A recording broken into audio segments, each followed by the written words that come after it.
Good evening, good evening. How's everybody doing today on this wonderful Tuesday evening? Hope everybody have a wonderful Labor Day weekend. I got a lot of stuff done that I wanted to get done, and had time to relax too, so that was nice. Usually when I have time off like that, I work myself to death, and I'm trying not to do that now. So I at least get a little bit of rest, you know what I mean? So got to relax the heart, the brain, and the body, so we can recharge and go at it the next day. You know what I'm saying? 100%. So just wanted to come to you guys today, and I have to put some AN fittings, dash 10 AN fittings, and valve cover for Donatello, because it's starting, starting to make a little more power now, and of course crankcase ventilation is getting very important. Definitely have to have crankcase ventilation, because if not, it'll start going out of other areas you don't want it to. Like, it'll start blowing out your cam seals, your crank seal, rear main seal, stuff like that. And you don't want your engine to be leaking oil and stuff all over the place, all over the ground and stuff like that. So it wouldn't be good. So basically, I'm going to show you guys where the proper area is to put a AN fitting in the valve cover. They definitely recommend you to have it baffled.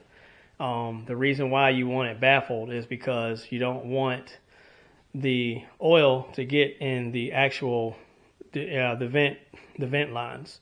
You just want your air to go in the vent lines and go in the catch can. Now, sometimes you get a little bit of residual oil that will go in the catch can eventually, depending on how much crankcase pressure you have. But if it's baffled, it'll help keep a lot of that oil out of there. The baffle is designed to only allow the air to flow through and not the oil.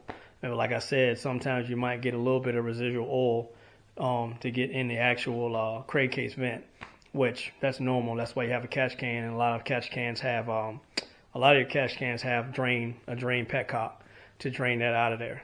So real quick, I'm gonna spin this thing around, show y'all what I got here. I'll pay that no mind. That's Slushbox's old valve cover, the first one I painted.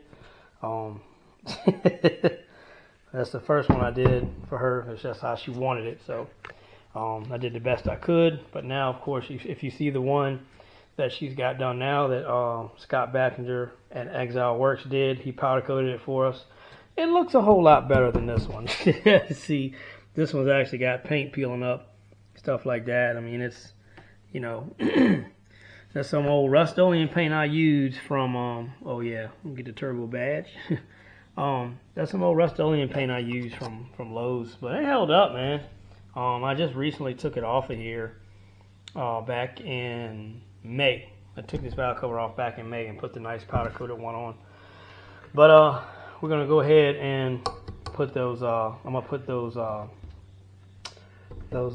10 AN fittings in this and have this repowder coated to match Donatello. So that way, I'll just I was gonna do another one I had, but I think I'm gonna leave that one alone and do this one instead, because I'm just gonna redo this. So, but so basically, what we have here, of course, this is a valve cover for a 90 through 94 Mazda Protege, and also a 91 through 96 Ford Escort GT. Now, the Ford Escort GT, of course, will have the Ford emblem at the top right there, and the Mazda Protege will say Mazda across there. So a lot of guys run the Mazda valve covers, on the Escort, and so on, vice versa. Me, I prefer the Ford valve cover. I like the way it looks, and plus it matches my Ford Escort. If I had a Mazda Protege, I'd run the Mazda valve cover. But so anyway, so getting into it, so basically, the location of your actual 10 AN fittings here, right? These are the fittings we're going to be using for our catch can, crankcase vent, stuff like that. However you say it, crankcase. I call it a crankcase vent, and of course, the catch can is what the catch can is actually what the crankcase will be breathing into now. instead of it being at the intake manifold or at the intake tube.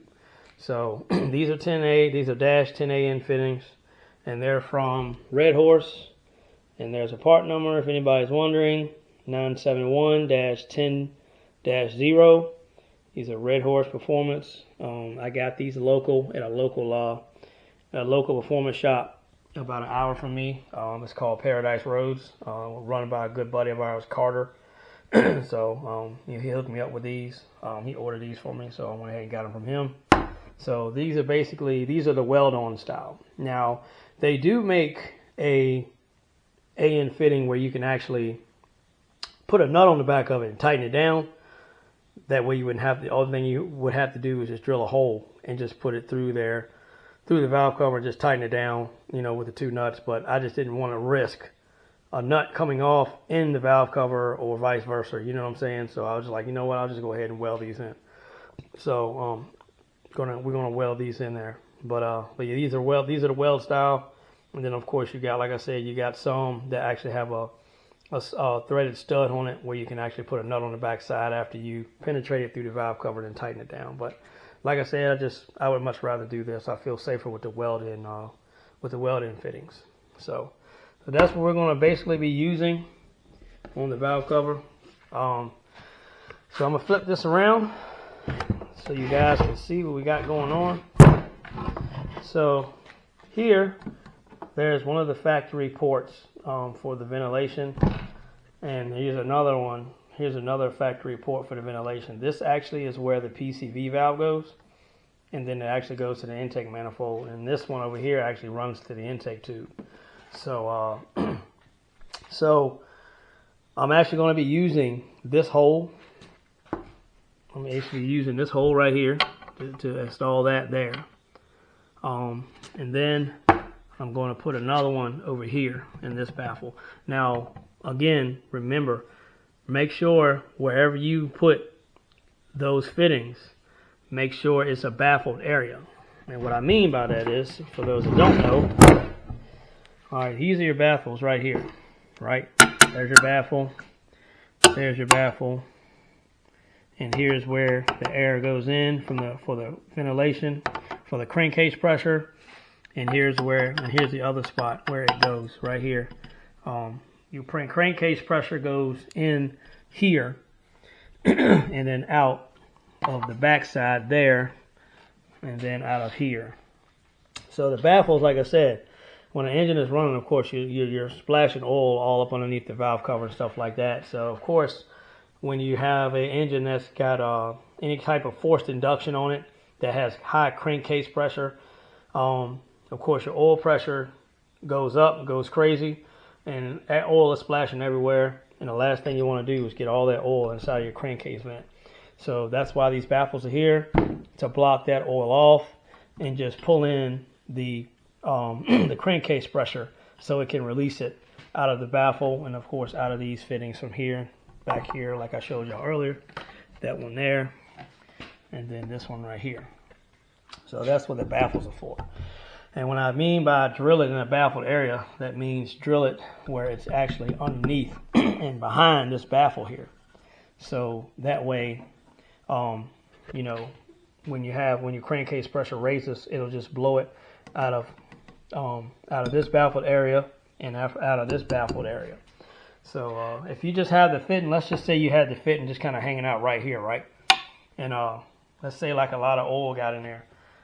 Even regular driving, oil would get inside of that it would get inside of that hose. And then, of course, when you making whether it be making a boost pull on a dyno, or you're, making a boost pull down the street or going down a track, that oil is going to go, the crankcase pressure is going to force the oil to go in that port and into that hose, and that's what you don't want. So just be mindful, guys, and just make sure you drill it in a baffled spot. So it'll either be here or right here. And of course, you see it. So you got like see how the valve cover changes angle right there? So your baffled area is actually up here. It's up here at the top side of this. So it's straight, and then it goes like on a 30-degree angle right here. Look at it better. Actually, you can see how the valve cover makes that slight angle right there. So where the slight angle is, if you follow, of course, you follow the factory vent where it's channeled in, it goes all the way to about right here. So I'll most likely either be putting the fitting here or here. And that way, I'm still, like so, I'm still in the baffled area on the valve cover, So either you're going to be here or here. Not here. Not here. If you look, that's an unbaffled area where I just put it. So you plan on putting these fittings in your valve cover for a 1.8 BP Mazda BP05, either for 90 through 94 Mazda Protege or 91 through 96 Ford Escort GT. My advice to you is use the factory PCV port. That'd be one here. And then, of course, this is your baffled area from here to here. Of course, you don't want to put it there because you'll block a valve cover bolt. You don't want to do that. So you got 3 valve cover bolts here. So you could either go between these two or between these two, right here in this spot where my finger's at, right where I'm pointing, right here and right here.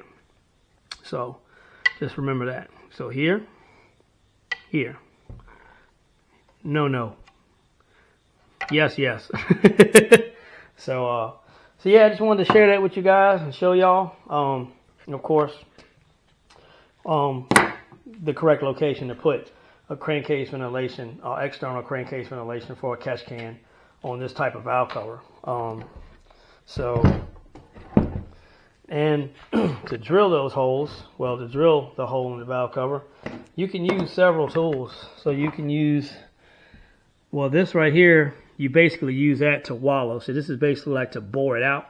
So let's say I wanted to make that hole bigger. I would just take that in here and just kind of open it up. You know what I'm saying? So you got that tool, of course. You got this tool, which they call the Christmas tree, which is like, some people call it a Christmas tree. I call it a unibit. And as you can see right there on the tip, you can actually start a hole. It's got a drill bit end on it, and you can actually start a hole with that and just open it up to where you need it.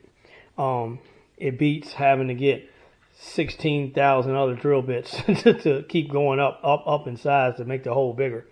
I believe this is a Lennox. I want to say this is a Lennox, and you can get this from Home Depot. This is where I bought this one from. It's a Lennox. You can get it from Home Depot, or you can go to Harbor Freight and get the gold one. I like them both because I use them both. Just depending on what I'm doing.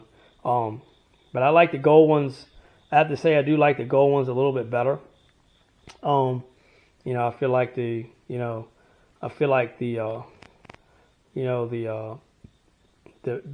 bit end and the blades here, the cutting blades, I feel like are designed a little bit better than this one here. If you look, this one looks like they're a little bit closer together.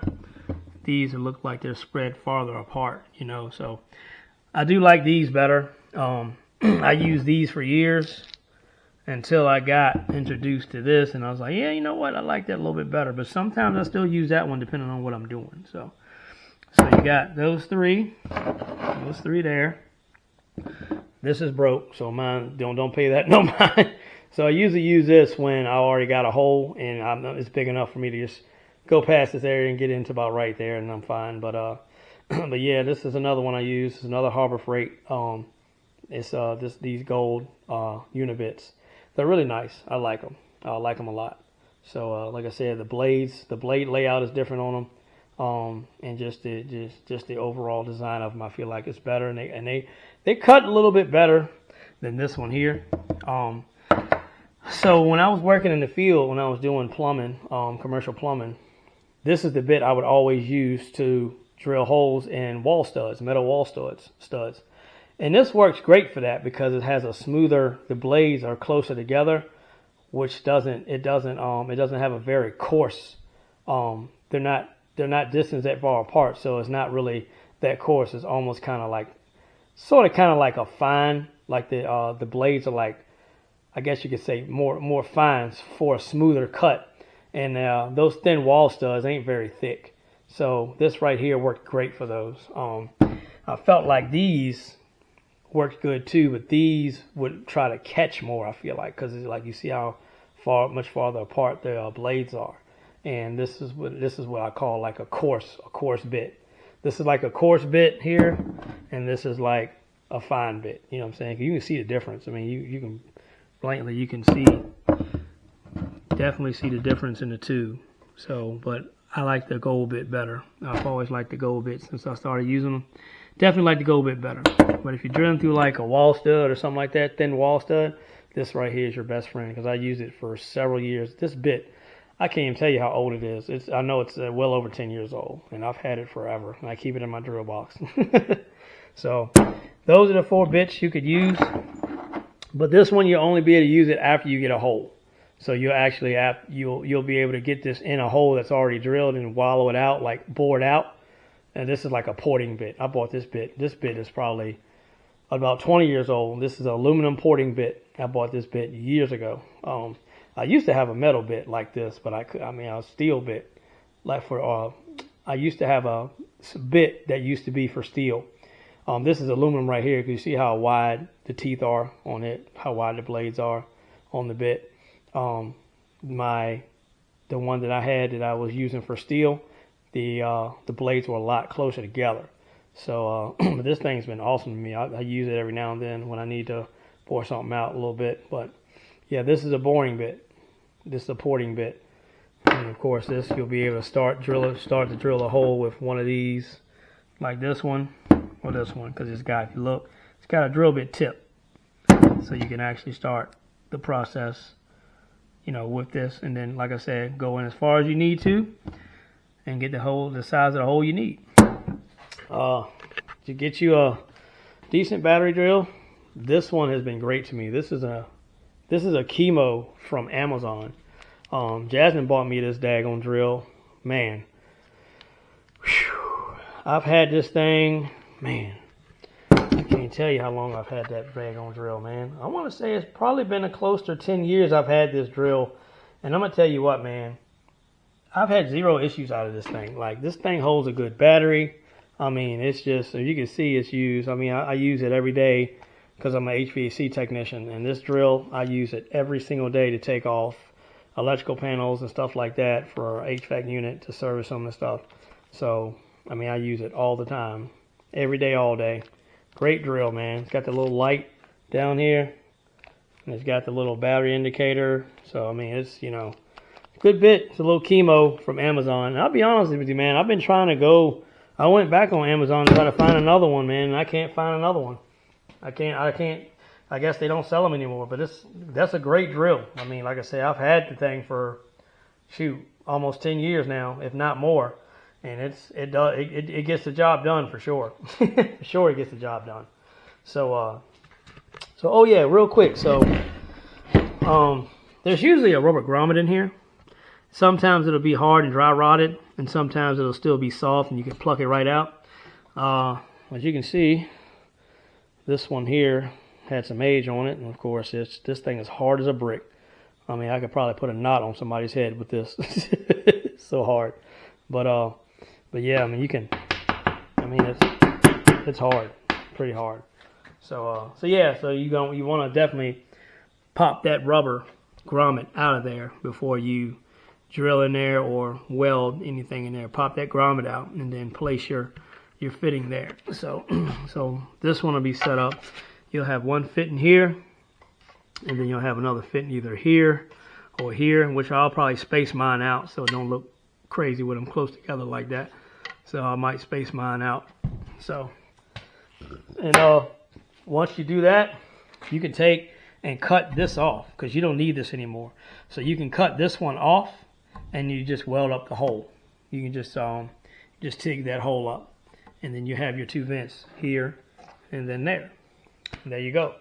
So just wanted to get on and share that with you guys and let you know what was going on with the of course, because some of you guys know I posted these fittings, on the FEOA group, Club Protege, and the BP site in Puerto Rico.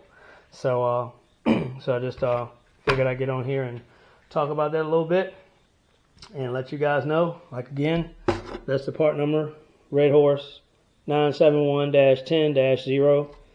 Red Horse Performance. These are -10AN fittings, socket weld fittings. So thanks guys. Appreciate you tuning in. And if you got any questions, please feel free to contact me on Facebook, TikTok, Instagram, or YouTube, and I'll be more than happy to help you guys out with whatever you need. You got some questions about this, feel free to hit me up. I don't mind helping nobody. And again, these are the tools that I use for drilling holes mainly. And of course, you got, like I said, you got a porting bit. That's for porting only. It's for like wallowing it out, porting it out to make it bigger for the size you need. And then the rest of these will actually drill you a starter hole, and then you can just it'll start opening it up to whatever size you need. So thanks guys, appreciate you. I'm gonna jump off here and get this thing cut off here, and I'm gonna get these holes drilled so we can get this thing welded up tomorrow, and then I might get back on, do another YouTube video after it's done and show you what it looks like. So again, thank you everybody for tuning in. Like I said, if anybody's got any questions, any concerns about how to do this, or questions about the baffles and stuff like that, please feel free to, like I said, contact me on Facebook, Instagram, TikTok, or YouTube, and I don't mind helping nobody out. So thanks guys, appreciate you. I'm gonna jump off here and get started on this valve cover so I can get it done, so I can get I gotta get the fittings put in it, and then I gotta send it out to Exile Works, Scott Bashinger, so he can repowder coat this valve cover with the fittings in there so I can put it on Donatello. So thank you guys, appreciate you. And again, if you have any questions, any concerns, feel free to contact me. I don't mind helping nobody out. So thanks guys, I appreciate each and every one of you that tune into my channel and subscribe and like. Really do appreciate it. Couldn't do this without y'all. So thanks everybody, and everybody have a wonderful evening. Peace out.